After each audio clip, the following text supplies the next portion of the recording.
തൃശൂർ പാറമേക്കാവ് ക്ഷേത്രത്തിലെ നവരാത്രി ആഘോഷങ്ങൾക്ക് തുടക്കമായി.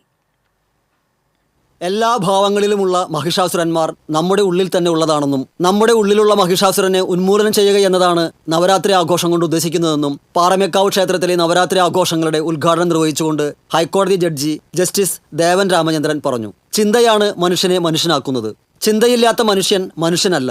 ഭൗതികമായ നിർഭയത്വമാണ് വിദ്യാഭ്യാസത്തിന്റെ മേന്മയെന്നും ജസ്റ്റിസ് ദേവൻ രാമചന്ദ്രൻ പറഞ്ഞു. Paramekkavu Devaswom president doctor M Balagopal അധ്യക്ഷത വഹിച്ചു. Paramekkavu Devaswom secretary G Rajesh, vice president E Venugopalan, assistant secretary K Santhosh Kumar തുടങ്ങിയവർ സംസാരിച്ചു. ചടങ്ങിൽ എൻഡോമെന്റുകളുടെ വിതരണവും വിവിധ രംഗങ്ങളിൽ മികവ് തെളിയിച്ചവരെയും ഉന്നത വിജയം കരസ്ഥമാക്കിയ വിദ്യാർത്ഥികളെയും ആദരിക്കലും നടന്നു.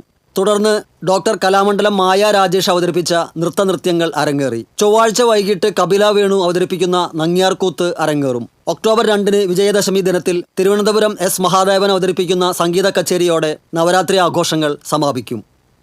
TCV തൃശൂർ.